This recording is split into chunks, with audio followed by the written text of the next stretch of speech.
고린도후서 8장 1절에서 7절 주의 말씀을 교독합니다. 형제들아, 하나님께서 마게도냐 교회들에게 주신 은혜를 우리가 너희에게 알리노니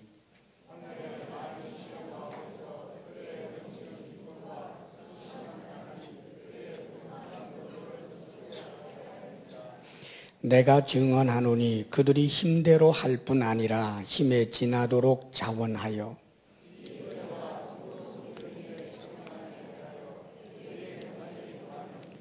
우리가 바라던 것뿐 아니라 그들이 먼저 자신을 주께 드리고 또 하나님의 뜻을 따라 우리에게 주었도다.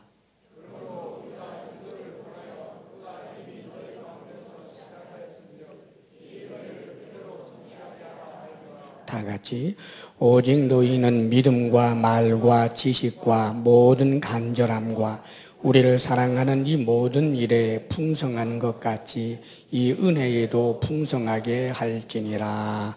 아멘.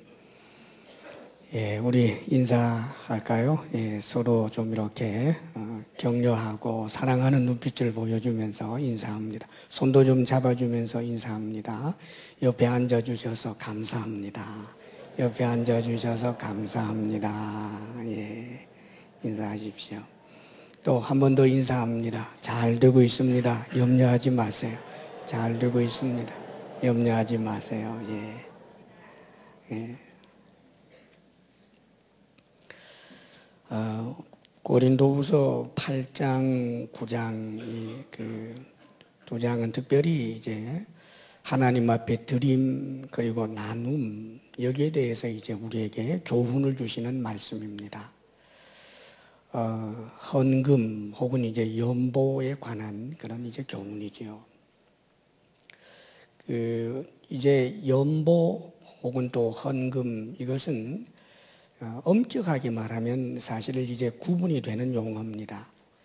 원래 헌금이라고 하는 것은 제사적인 의미가 있는 거예요. 그러니까 구약의 번제, 화목제 이런 이제 제사를 드렸던 것과 같이 하나님께 드리는 것, 그것이 이제 헌금이지요. 그러니까 11조라든지 감사로 드리는 것이라든지 또 주정헌금 이런 것들은 헌금, 엄격하게 말하면 이제 헌금이라 할 수 있고, 연보라고 하는 것은 이제 목적 헌금입니다.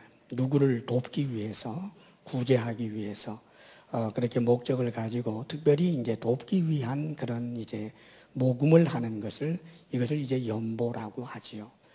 그러나 이 헌금, 연보 이것은 둘 다 하나님께 드려서 하는 것이기 때문에 사실은 그렇게 엄격하게 구분을 해야 할 이유는 별로 없습니다.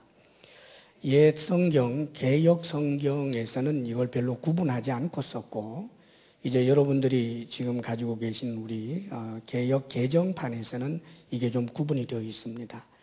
그래서 마가복음 이제 12장에 과부가 드리는 이제 헌금에 관한 경우에는 그건 헌금이라고 표현을 하죠. 하나님께 드리는 거니까.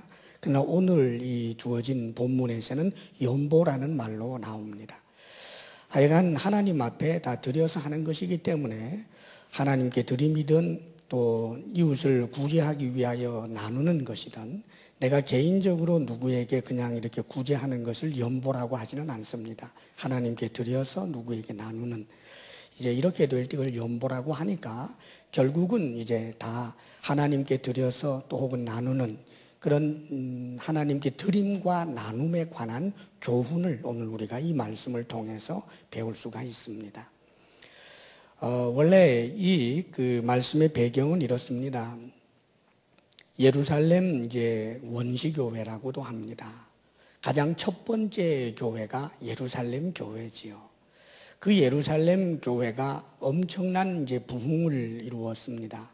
그런데 거기 대단한 그런 이제 박해가 있으면서 이제 성도들이 흩어지게 되는데, 그때를 즈음해서 좀 박해가 있고 난 다음부터 특별히 이제 예루살렘 쪽에 아주 엄청난 기근이 이제 있었습니다. 자, 그러니까 이 기근으로 인해서 예루살렘에 사는 사람들의 삶이 굉장히 이제 팍팍하고 어려워지게 되었지요. 이때가 바로 이제 사도들이 한참 이제 사도로서 활동을 하던 시기고 바울 역시 이제 활동을 하던 시기입니다. 그런데 예루살렘 그 교회는 다른 사람들도 어려웠지만 교회 형편은 더 어려웠습니다. 왜냐하면 예루살렘 교회 성도들을 향한 박해가 유대인들을 통해서 많이 심각했기 때문입니다. 우리가 잘 아는 대로 스데반과 같은 이가 죽은 것도 알지 않습니까? 그러니까 이 기근 때문에 흉흉하고 어려울 뿐만 아니라 성도기 때문에 더 많은 불이익을 당하고 있었다는 말이죠. 직장에서는 내쫓깁니다. 누가 한 사람 도와주려고 하지를 않습니다. 사면 초가입니다. 그렇게 굉장히 어려운 그때에 사도회의에서 결정된 것은 이제 로마 제국 내에 전 세계에 흩어져 있는 이제 교회들이 있습니다. 특별히 헬라 지역의 교회, 로마 지역에 있는 이런 교회들에게는 어느 정도 힘이 있으니까 그렇게 이제 개척된 새로운 교회들이 모교회인 이 예루살렘 교회를 돕는 것이 합당하다라고 가결한 바가 있습니다. 거기에는 두 가지 의미가 있죠. 하나는 어려움이 처해 있는 예루살렘 교회를 돕는다라고 하는 구제의 의미도 있고, 예루살렘 교회로부터 우리가 복음을 받았으니까 복음에 빚진 자다라고 하는 의미에서 상회비를 드리는 것과 같은 그런 의미도 거기 함께 포함됩니다. 그래서 요즘 노회에 혹은 총회에 이제 우리가 헌금을 하는 일도 있는데 이제 복음에 빚졌다라고 하는 그런 의미를 가져도 무방할 듯합니다. 여하간 이런 배경 속에서 예루살렘 교회의 어려움 때문에 이제 바울도 사도일인 다른 베드로라든지 다른 요한이라든지 이런 사도들이 하는 말에 동의를 해서 바울이 가는 곳곳마다 복음을 전하게 되면 이제 헌금을 하게 해서 그것을 그 교회의 소용대로 쓸 뿐만 아니라 특별히 예루살렘 교회에 보내는 모금운동, 이 연보운동을 하게 된 것입니다. 그런데 특별히 그 선두주자가 가장 먼저 시작했다고 할 수 있는 교회가 어느 교회였느냐 하면 고린도 교회였어요. 이 고린도 교회가 헬라 지역에 말하자면 아가야주 남쪽 지방에 있는 교회가 고린도 교회입니다. 이 고린도 교회에서 시작을 했지요. 디도를 파송해서 디도로 하여금 그것을 하게 했고 고린도 교회 성도들이 즐겁게 참여하겠다고 했습니다. 그래서 모금을 하는데 이게 좀 교회에 문제가 생겼지 않습니까? 우리가 지금까지 고린도 후서를 읽으면서 배워본 대로 고린도 교회는 많은 문제가 일어나게 되었습니다. 그 거짓 사도들이 들어오고 율법주의자들이 들어와서 바울을 흠집을 내다가 보니까 바울의 그런 권면으로 인하여 시작된 이 연보 기금이 결코 잘 모아지지 않는 그런 일이 발생했다는 말입니다. 자, 그래서 이것이 지지부진해져서 위기 상황에 처했는데 이제 바울과 고린도 교회 성도들의 관계 회복이 되고 난 다음에 지금 이 고린도 후서에서 바울이 다시 이것을 언급하고 있는 것입니다. 그래서 지금까지 중단하고 있던 것을 해야 한다라고 하는 말을 하면서 특별히 고린도 교회 성도들에게 아주 좋은 모델을 하나 제시합니다. 그것이 바로 마게도냐 교회예요. 같은 헬라 지역이지만 헬라 지역의 남쪽은 아가야주라고 해서 고린도 교회가 있었고 헬라 지역의 북쪽은 거기에 이제 마게도냐 주라고 해서 그곳에는 이를테면 빌립보 교회라든지 데살로니가 교회라든지 베레아 교회라든지 이런 교회들이 포진해 있었는데 그 교회들이 활발하게 이 모금을 해서 구제하는 일에 힘쓰고 있다라고 하는 것을 이야기하는 것입니다. 저들은 원래 고린도 교회 당신들이 먼저 했기 때문에 그래서 내가 곳곳에 다니면서 고린도 교회에서 이런 일을 하고 있습니다라고 저들에게 말했더니 저들은 지금 열심히 해서 이렇게 연보를 많이 모으고 구제 활동을 열심히 하고 있다. 이제 너희들도 해야 되지 않겠느냐 하는 면에서 마게도냐 교회 성도들의 그 구제 활동에 대해서 지금 바울이 이야기를 하면서 고린도 교회 성도들에게 도전을 주고 있는 내용이 오늘 본문의 말씀입니다. 우리 1절 말씀을 다 함께 읽어보겠습니다. 시작. 형제들아, 하나님께서 마게도냐 교회들에게 주신 은혜를 우리가 너희에게 알리노니. 마게도냐 교회들, 조금 전에 말한 대로 빌립보 교회, 데살로니가 교회 혹은 베레아 교회 등등의 교회라고 추정이 됩니다. 이 마게도냐 지역에 있는 교회들에게 주신 은혜를 너희들이 알게 되기를 바란다 그러지요. 이 교회들이 받았던 은혜가 뭘까요? 놀랍게도 그것은 하나님께 드림, 또 사람들에게 나눔이었습니다. 헌금과 연보에 관한 이야기입니다. 이것을 지금 성경은 은혜라고 표현해 주고 있습니다. 여기에 대하여 자세한 내용은 조금 이따가 말씀을 드리기로 하고, 계속해서 2절에 이렇게 말씀합니다. 마게도냐 교회들이 어떻게 이 나눔을 실시하고 있었는지, 이제 마게도냐 교회를 본받아야 할 점에 대해서 2절에서부터 5절까지 말씀해 주고 있습니다. 2절 말씀을 함께 읽어봅니다. 시작. 환난의 많은 시련 가운데서 그들의 넘치는 기쁨과 극심한 가난이 그들의 풍성한 연보를 넘치도록 하게 하였느니라. 자, 연보를 아주 풍성하게 넘치도록 하게 된 그 원인이 어디에 있었는가? 지금 2절에서 환난의 많은 시련 가운데서 그들의 넘치는 기쁨 그리고 극심한 가난 두 가지를 말하고 있습니다. 남에게 나눈다 혹은 하나님께 드린다라고 할 때 이 헌금 생활 이런 것을 잘 할 수 있는 이제 1차적인 중요한 것은 자신의 마음 상태가 기뻐야 된다는 거지요. 넘치는 기쁨이 풍성한 연보를 하게 했다라고 말합니다. 사실 이거 맞는 말입니다. 지금 내 마음에 기쁨이 없어요. 속상해요. 짜증이 나요. 원망이 가득합니다. 무슨 누구에게 뭘 나누고 하나님께 무엇을 드릴 수 있겠습니까? 마음에 기쁨이 있고서야 사실 남에게 나눌 수도 있는 거지요. 전에 우리나라가 그 월드컵에서 4강에 이제 올라가니까 음식점에서 무료, 이런 일이 좀 있었습니다. 어떤 음식점 오늘 짜장면 무료 뭐 이렇게 하고 오늘은 콜라 무료 뭐 이렇게 했습니다. 왜요? 좋아서. 4강에 올라가서 우리나라가 아마 축구 좋아하는 이제 음식점 주인이었겠죠. 그러니까 너무 좋은 거예요. 좋으니까 남에게 베풀고 나누고 싶은 마음이 든 거지요. 제 기억에도 좋은 대학에 들어간 자녀 때문에 한턱 쏘는 그런 부모님 본 적이 있습니다. 그렇죠. 아들이 이제 좋은 학교를 갔으니까. 그래서 너무 좋아서, 기뻐서 쏘는 겁니다. 나누는 거죠. 우리가 이 남에게 나눌 수 있고 하는 이런 마음의 여유는 우리의 기쁨에서부터 옵니다. 자, 그런데 그렇다면 이 마게도냐에 있었던 이 교회들이 가졌던 그 기쁨은 도대체 뭘까? 성공인가? 풍성함인가? 그들이 원하는 대로 모든 것이 잘 됐기 때문에 그래서 그렇게 기쁜가? 아닙니다. 환난의 많은 시련 가운데서 그들의 넘치는 기쁨이라고 말합니다.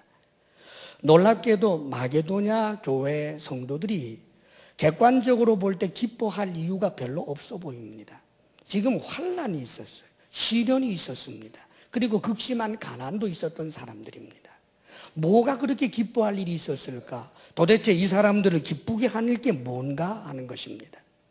사랑하는 여러분, 마게도냐 속해 있었던 그 성도들은 오늘날 저와 여러분들과 똑같은 예수 그리스도를 믿고 하나님을 아버지라고 섬기는 성도들입니다. 그들이 가졌던 그 기쁨이 뭘까요? 그것은 다른 데 있는 것이 아니라 하나님입니다. 하나님이 그렇게 기뻤습니다. 예수님이 기쁨의 근원이 되는 것입니다. 하나님의 사랑을 믿고 그분을 확신하는 것입니다. 하나님 한 분만으로도 만족하고 행복하고 기쁜 거예요. 그래서 시련이 있는데도 불구하고 지금 삶의 환경이라고 하는 것은 높은 파고가 있고 엄청난 고통이 있는 자리에 있는데도 불구하고 마음은 기쁜 거예요. 그래서 이 기쁨이 풍성한 연보를 할 수 있었다라고 말합니다. 사랑하는 여러분, 기뻐할 이유가 있습니까? 기뻐할 이유를 어디에서 찾으시겠습니까? 여러분의 남편에게서 찾으시겠습니까? 여러분의 자녀에게서 찾으시겠습니까? 여러분의 일터에서 찾으시겠습니까? 사람들과의 인간관계에서만 찾으시겠습니까? 물론 그것을 통하여서도 우리가 기뻐할 이유가 있다면 참으로 감사할 일이지요. 그러나 그런 상황에서 우리가 기뻐할 이유를 찾지 못한다 할지라도 오히려 탄식하며 눈물을 흘리게 되고 가슴에 응어리가 질 만큼 그런 상황이라 할지라도 눈을 들어 하나님을 보면 기뻐하고 나를 구원하신 하나님의 사랑을 보면 감사하고 기쁨의 노래가 터져 나오게 될 때 우리는 하나님께 드림과 사람들에게 나눔이 풍성해질 수 있다는 사실을 기억해야 하는 것입니다. 주님 주시는 기쁨으로 풍성하기를 바랍니다. 성경에 보면 특별히 시편은 비탄시라고 하는 게 많이 있어요. 시의 분류상 비탄시. 그것은 삶이 너무 힘들어서 비탄의 내용이 있다라고 해서 비탄시입니다. 그 시를 읽어보면 저들의 삶의 정황, 그 시편 기자의 삶의 정황이 이렇게 그려집니다. 쫓기고 있고 핍박을 당하고 있고 죽음의 위협에 처해 있고 가난하고 하는 일이 잘 안 되고 병들었고 뭐 별의별 그런 비탄에 잠길 만한 상황이 있었습니다. 그런데 비탄시에 공통점이 하나 있습니다. 비탄할 수밖에 없는 그 상황에 그래도 그들이 그런 시를 쓸 수 있었던 가장 중요한 이유는 그들의 마지막 종결 부위에 보면 모두가 다 하나님을 노래하고 감사하고 기뻐하는 것으로 끝이 납니다. 다윗을 보게 되면 다윗도 비탄시를 참 많이 썼는데 말입니다. 심지어는 어떤 일이 있었느냐 하면 사울 왕에게 쫓겨서 그래서 국내에서 도저히 살아 견딜 재간이 없어서 이제 이방 나라 원수의 나라에 몸을 의탁하러 갔다가 저쪽에서도 자신을 죽이려고 하는 것을 알고 미친 척한 적이 있어요. 침을 일부러 질질 흘리면서 헛소리하면서 그래가지고 간당간당 목숨을 이렇게 유지한 적이 있었습니다. 엄청난 대장군이었던 이 다윗이 그런 수치스러운 일을 당했는데 바로 그런 삶의 정황에서 그가 쓴 시가 있어요. 시편 34편 10절에 그는 이렇게 노래합니다. 젊은 사자는 궁핍하여 줄일지라도 여호와를 찾는 자는 모든 좋은 것에 부족함이 없으리로다. 놀라운 고백입니다. 지금 부족함이 없기는 뭐가 없어요. 죽을 지경인데. 하나님이 보호해 준다고 하셔놓고 사울 칼날에 지금 도망 다니느라고 메뚜기처럼 이리 뛰고 저리 뛰고 도망을 가다 못해서 지금 남의 나라에 가서 의탁해서 침 질질 흘리는 그런 수치까지 당했는데 하나님 이럴 수가 있습니까 하고 원망에도 시원찮을 판에 젊은 사자는 궁핍하여 줄일지라도 여호와를 찾는 자는 모든 좋은 것에 부족함이 없으리로다. 믿음입니다. 하나님을 향한 기대입니다. 이 믿음이 다윗으로 하여금 기뻐하는 사람을 만들었고 다윗으로 하여금 승리하는 사람으로 만들었고 타인에 대하여 관용적인 사람으로 만들 수 있었던 것입니다. 어떠한 삶의 환경에서도 기뻐할 수 있는 기쁨의 이유를 하나님께서 찾을 수 있는 그런 하나님의 사람들이 될 수 있기를 바랍니다. 그 다음에 계속해서 극심한 가난이 그렇게 말하지요. 아주 역설입니다. 그들이 굉장히 가난했는데 보통 가난한 게 아니라 마게도냐 교회들은 아주 가난이 극심했습니다. 가난한데 풍성한 연보를 했다는 거예요. 우리는 흔히들 이런 말을 합니다. 아니 뭐가 있어야 주지요. 나도 하나님께 드리고 싶고 나도 이웃에게 나누고 싶어요. 근데 뭐가 있어야 나누지요. 그럽니다. 정말입니까? 사랑하는 여러분, 극심한 가난 속에서도 더 가난하다라고 생각되는 이들에게 나눈 것입니다. 가난의 불편함을 경험해 본 사람이 가난의 처지에 놓여 있는 사람을 도울 수 있습니다. 구세군에서 늘 자선 낭비를 하는데 구세군 쪽에서 나온 그 통계에 의하면 놀라운 수치가 있습니다. 우리가 경제적인 발전을 쭉 할 때 오히려 그 자선 낭비에 그 구제금이 많이 들어온 것이 아니라 IMF와 같은 어려울 때에 오히려 돕고자 하는 손길이 더 많았다라고 하는 통계가 있습니다. 20% 정도 더 증가했었대요. 자료에 의하면 거지는 요즘은 없습니다만 나사로라고 해서 돌아다니는 그런 분들은 있지만 옛날처럼 밥 좀 주시오 이런 거지는 요즘은 찾아보기 힘들잖아요. 저희가 어릴 때도 보면 중고등학교 때도 그랬던 것 같아요. 어릴 때 보면 이 거지들이 와서 밥 좀 주서 정말 각설이 타령도 하고 이제 그랬습니다. 그런데 이제 그분들과의 이제 대화에서 있었던 그런 이제 자료를 제가 보니까 보통 이 거지들 고백이 큰 대문 집에는 잘 안 간대요. 개한테 물리기나 십상이랍니다. 예, 두들겨 맞든지. 그런데 어려운 집에 가면 참 조금이라도 준다는 거예요. 오히려 초가집에 가면 먹을 것을 준다. 이게 거지들의 경험이었다고 그럽니다. 사랑하는 여러분, 가난하기 때문에 남 돕지 못하는 것 결코 아닙니다. 우리는 기쁜 일이 하나님을 통하여 기뻐할 줄 아는 마음을 갖고 내가 어렵지만 나보다 더 어려운 사람을 돌아볼 줄 아는 그런 마음이 있기를 바랍니다. 이 마게도냐 지역의 성도들이 자신들이 가난한데 그 가난의 불편함을 압니다. 자신보다 훨씬 더 지금 가난하고 자신들보다 훨씬 더 박해를 당하고 있는 예루살렘 교회 성도들의 형편을 전해드릴 때 마치 동병지상련처럼 참으로 함께 아파하는 마음으로 이 도움의 손길을 폈던 것입니다. 사랑하는 여러분, 가난하면 가난한 대로 가난의 불편을 아시지 않습니까? 더 가난한 사람들에게 손을 펴시기를 바랍니다. 만일 부자 되었다면 여러분들의 옛날 가난했던 시절도 있을 것 아닙니까? 도움의 손길을 펼 수 있는 하나님의 사람들 되시기를 바랍니다. 계속해서 3절에 마게도냐 교회를 통하여 배워야 할 말씀이 나옵니다. 3절을 다 함께 읽습니다. 시작. 내가 증언하노니 그들이 힘대로 할 뿐 아니라 힘에 지나도록 자원하여. 하나님 앞에 드림과 나눔에 대한 또 한 가지 우리가 배워야 할 것은 힘대로라는 표현. 그렇습니다. 힘대로라고 말합니다. 이것은 획일화가 아니라는 말이에요. 하나님 앞에 드림과 나눔은 결코 회비가 아닙니다, 여러분. 이것은 대단히 상대적이고 힘대로 하는 거예요. 믿음의 힘대로, 마음의 넓음의 힘대로, 사랑의 힘대로, 가지고 있는 부의 힘대로 하는 것입니다. 전날에 우리 주님께서 이 마가복음 12장에 보면 의도적으로 거기 헌금궤 앞에 서셨습니다.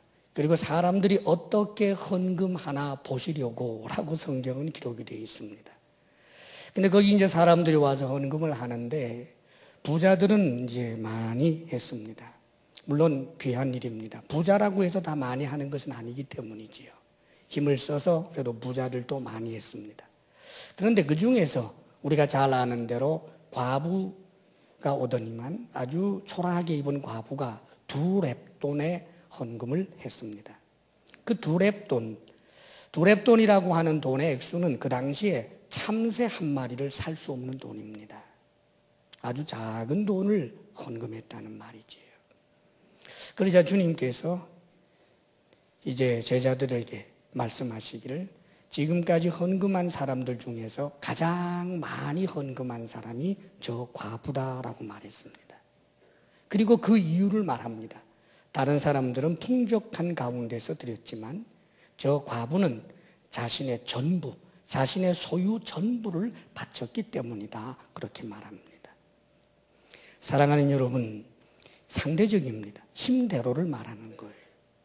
그런데 이 말씀을 잘못 적용해서 작은 것을 드려도 받으시는 하나님이라고 생각하는 분들이 혹 있습니다.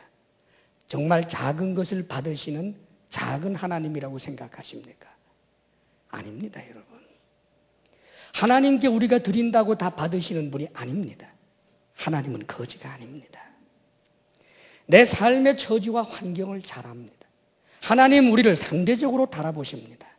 다시 말하면 이 과부처럼 자신의 소유를 드릴 만큼 힘이 꽉 차서 더 이상 넘어갈래야 넘어설 수 없는 정도로 드리는 그를 보면서 하나님이 기뻐하고 칭찬하는 것이지, 큰 부자가 작은 돈을 드린 것을 하나님께서 받으시리라고 생각하십니까? 하나님도 받지 아니할 뿐더러 그렇게 적선하듯이 던져주는 그런 구제는 하나님께 영광이 되지도 않는 법입니다. 힘대로, 이것이 헌금과 연보의 원리라는 것을 알아야 합니다. 그리고 계속해서 이렇게 말씀하십니다. 힘에 지나도록이라고 표현하지요. 이것도 성에 안 차서 힘대로 정도가 아니라 힘에 지나도록이라고 표현합니다. 다른 사람들이 볼 때 저거 너무 과하지 않아? 저렇게 해도 돼?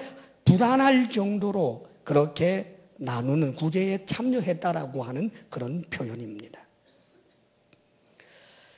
한경직 목사님의 아주 유명한 일화가 있습니다. 원래 한경직 목사님은 아주 존경받는 목사님이시지 않습니까? 그리고 그분이 평상시에 무슨 그렇게 헌금을 강조하고 뭐 이랬던 분도 아닙니다. 그런데 이분의 일화 중에 이런 것이 있습니다. 한경직 목사님이 담임으로 있던 시절에 그 교회, 이제 영락교회에서 부흥회를 하는데, 그 당시 부흥회는 이제 월요일부터 시작하면 다음 주 월요일까지 아예 정말 일주일을 하는 그런 부흥회였다고 합니다. 그래서 부흥회를 위한 준비 기간이 있었잖아요, 옛날에. 얼마나 열심히 부흥회 때 은혜 주십시오 하고 기도하고 준비를 합니까? 그리고 이제 보통 헌금들을 다 준비합니다. 기도하면서 다 작정들을 하고 준비를 해서 이렇게 오는 그런 때였습니다. 다 어려운 시절이었지만 하나님 앞에 드림에 대하여 그렇게 마음을 쏟던 시대입니다. 자, 그런데 그 첫날 한경직 목사님이 평상시와 다른 놀라운 말씀을 하셨다는 거예요. 여러분들이 이번 부흥의 기간을 통하여 하나님께 작정한 헌금이 있을 줄 압니다. 여러분들이 얼마를 작정하였든지 간에 곱하기 2를 하세요. 그러면서 100만 원을 준비한 사람은 200을, 10만 원을 준비한 사람은 20만 원을 하세요. 하나님 앞에서 헌금이 헌금되려면 준비하면서 이렇게 저렇게 저울질해서 이만하면 됐다라고 생각하는 그것이 아니라 그것을 넘어서야 헌금이 헌금다운 것입니다. 참으로 놀라운 일입니다. 그분의 인격에 볼 때 헌금이나 강조해서 그래서 교회가 부하게 되기를 원하는 그런 치졸한 분은 절대 아니었다는 것을 저도 압니다. 그분은 안타까웠던 것입니다. 하나님을 감동시키고 하나님께서 받으실 만한 그런 헌금을 당신의 교회 성도들이 하기를 원했던 것입니다. 사실 우리가 하나님 앞에 드린다, 이웃에게 나눈다라고 할 때 저울질할 때가 많습니다. 그래서 이런저런 여러 가지 저울질을 하고 때로는 체면값이 되고, 그래서 여기 자원하여라고 하는 말이 있지만 즐거움으로 자원해서 드린다기보다 억지로 할 수 없어서 안 하고서는 내 얼굴이 서지 않으니까 불평이 튀어나오면서도 하게 될 때가 있습니다. 저도 여러분도 이런 모습에 대해서는 우리가 회개해야 할 것입니다. 주일마다 하나님 앞에 드리지만 헌금을 하지만 과연 이런 헌금들이 하나님께서 받으실 만한 헌금인가? 하늘과 땅과 그 가운데 모든 것을 지으신 크시고 크신 하나님 앞에 나의 드림이 과연 바른 것인가? 우리는 항상 우리 자신을 돌아보면서 두렵고 떨림으로 하나님 앞에 손을 펴야 할 것입니다. 힘대로 힘을 넘어서서 혹은 자원해서 이렇게 하나님 앞에 드리고 이웃에게 나눔이 합당한 것입니다. 하나님 앞에 드려서 나누는 연보에 관한 그런 말씀인 것입니다. 계속해서 4절, 5절 말씀을 함께 읽겠습니다. 시작. 이 은혜와 성도 섬기는 일에 참여함에 대하여 우리에게 간절히 구하니 우리가 바라던 것뿐 아니라 그들이 먼저 자신을 주께 드리고 또 하나님의 뜻을 따라 우리에게 주었도다. 여전히 이 헌금을, 연보를 은혜라고 말합니다. 그리고 성도 섬기는 일이라고 말합니다. 놀랍게도 일에 대하여 마게도냐 교회는 바울에게 그리고 사도들에게 우리도 여기에 참여하게 해달라고 간절히 구했다는 거예요.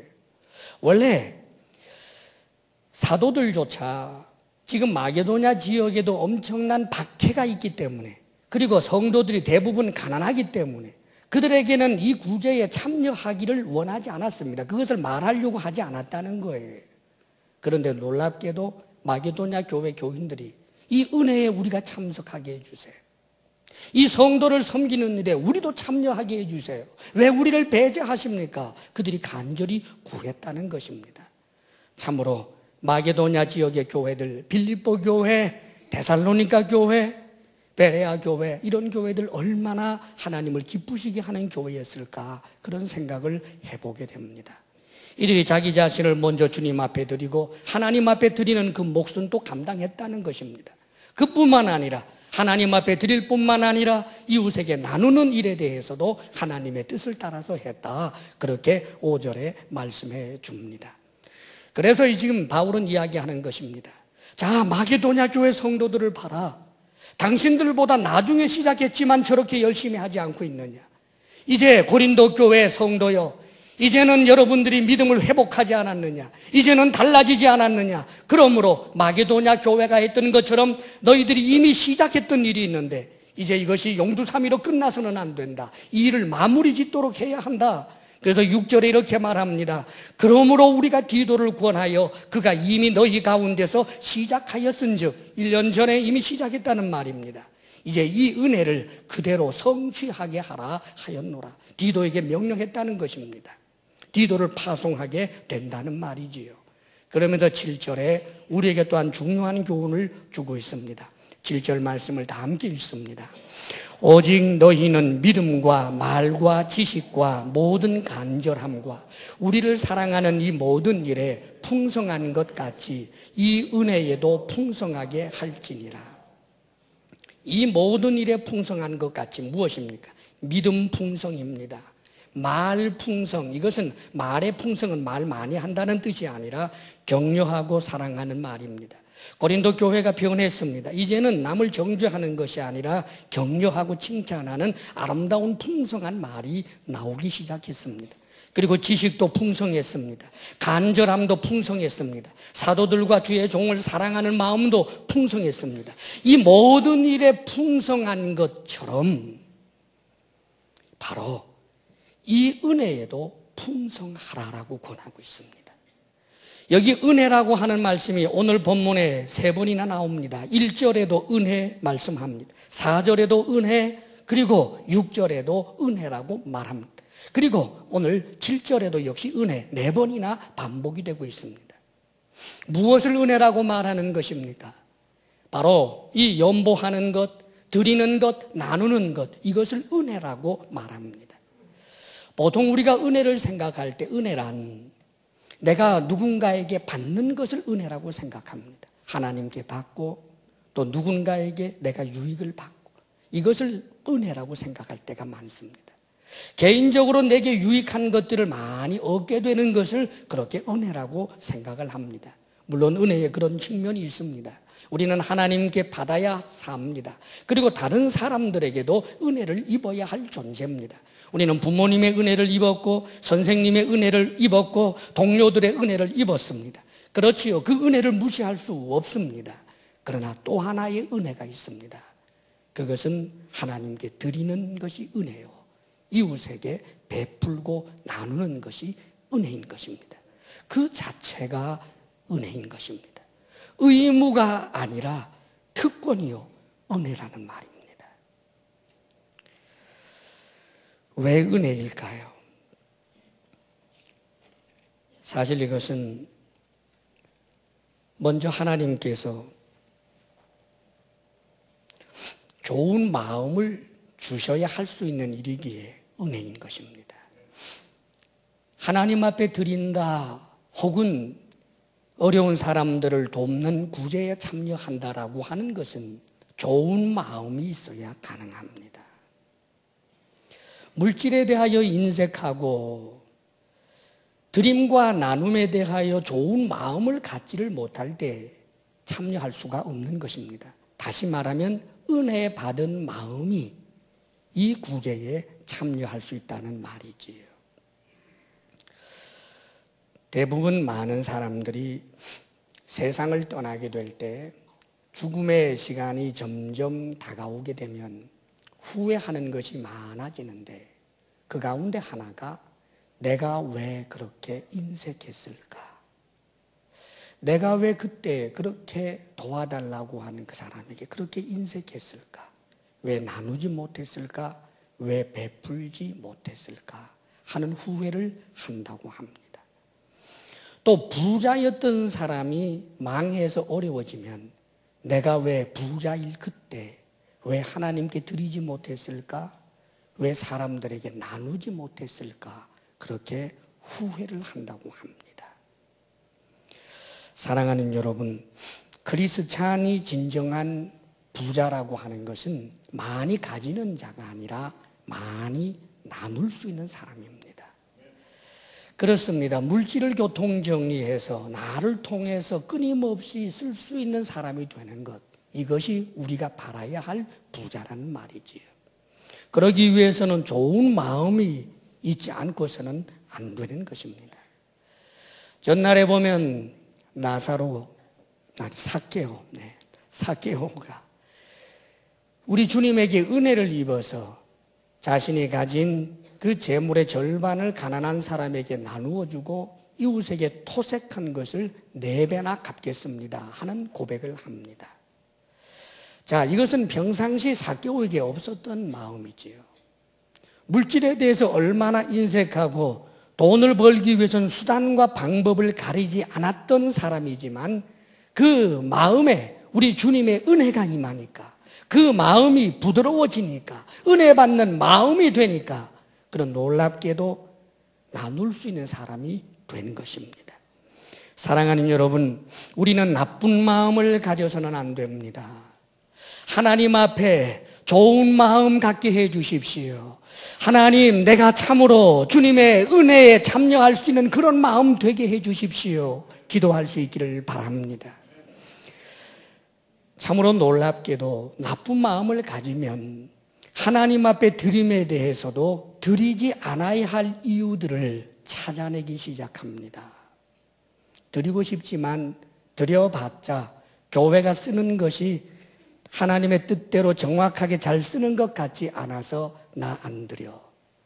여러분, 나쁜 마음입니다. 물질에 대한 인색함으로 자기 변명에 지나지 않습니다. 하나님께서 그래, 너 그래, 맞아. 교회가 썩었으니까 너 하지 마. 그럴 거라고 생각하십니까? 나쁜 마음입니다.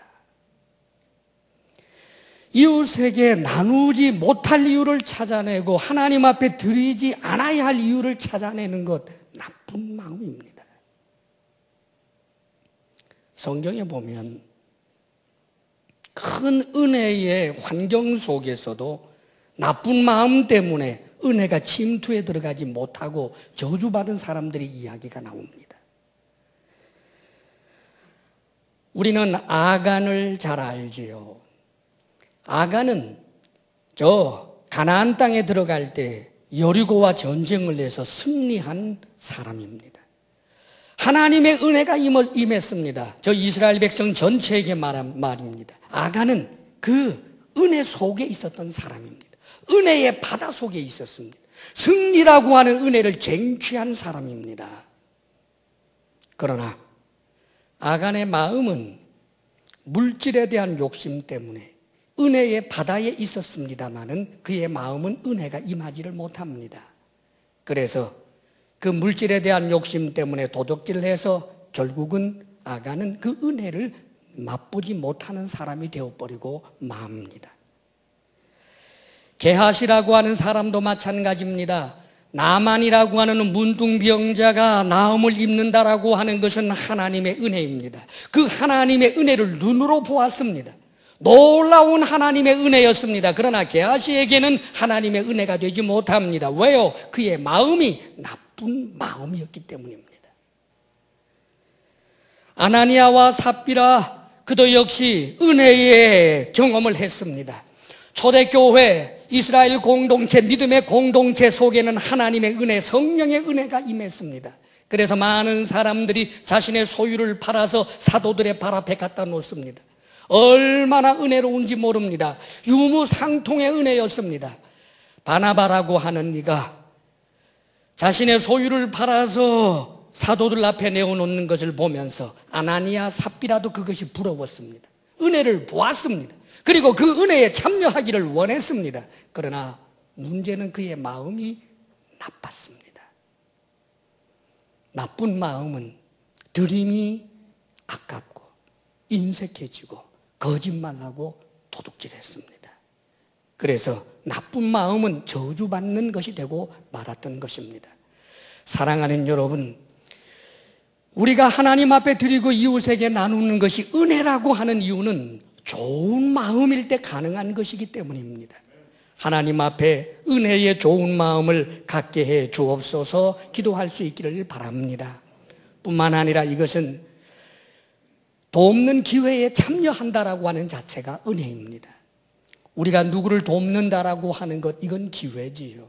우리가 누구를 돕고 싶지만 그러나 지혜로워야만 합니다. 아무 데나 돈을 마구 뿌리면서 다닐 수는 없지 않겠습니까? 간교한 사람들, 거짓말하는 사람들에게 속아서 내가 땀 흘려 얻은 그 소득을 하나님이 주시는 것을 아무렇게나 허비하는 것은 어리석은 일입니다. 그런데 지금 여기 고린도 교회 성도들에게 그리고 마게도냐 교회들에게 지금 자리가 펴졌습니다. 사도라고 하는 일을 통하여 그리고 저 예루살렘 교회를 돕자라고 하는 그런 이야기들이 믿을 만한 사람과 그 단체를 통하여 지금 자리가 펴진 것입니다. 이 기회를 놓치지 않았습니다. 사랑하는 여러분, 저는 오늘 주의 이름으로 사랑하는 우리 교회 성도들에게 이 말씀을 드리려고 합니다. 돕는 기회를 하나님께서 주시는 은혜의 기회로 여기시기를 바랍니다. 그렇습니다. 이 파주 지역의 어려운 사람을 돕자고 쌀 나누기 운동을 하고 있습니다. 교회가 하는 것입니다. 그렇습니다. 참으로 믿을 만한 교회를 통하여 하는 것입니다. 그리고 저 필리핀 지역의 어려운 사람들을 도와야 한다라고 말하고 있습니다. 사랑하는 여러분, 도움의 이 기회를 나에게 주신 하나님의 은혜의 기회로 알고 참여하는 주의 사람들이 되시기를 바랍니다.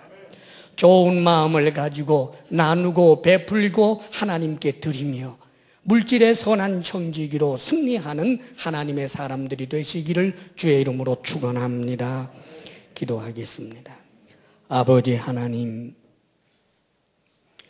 참으로 모든 것이 주께로부터 왔사옵고 터럭 하나라도 우리가 얻을 수 있다면 주님께서 허락하셨기에 얻은 것인데, 오 주님, 하나님께 드림에 인색하며 나눔에 인색한 우리들을 긍휼히 여겨 주옵소서.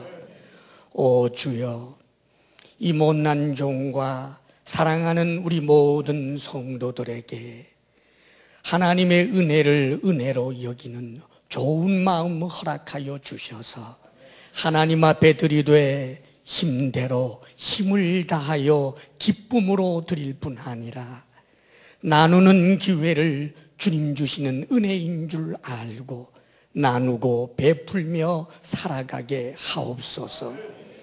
아버지 하나님, 우리가 이 땅의 모든 필요를 아시는 하나님께서 우리의 필요를 따라 공급하여 주시는 줄 믿습니다. 우리의 필요가 우리 자신에게만 제한되지 않게 하여 주옵소서. 우리가 날개를 펴서 그 가운데 많은 사람들을 품을 수 있는 우리의 필요가 우리의 울타리를 넘어 이웃에게까지 향하도록 도와주옵소서. 우리의 필요를 따라 공급하여 주시는 하나님을 의지하며 하나님 이외에 다른 것을 통하여 받지 않기로 결심하게 하옵소서. 불의의 재물에 마음 두지 않게 하소서. 악한 재물에 마음 두지 않게 하여 주옵소서. 하나님이 주시는 대로 분복을 누리며 하나님께 드리며 이웃에게 나누며 살아가는 물질의 선한 청지기들 되게 하옵소서. 주의 사랑하는 성도들에게 건강의 복을 주시기를 원합니다.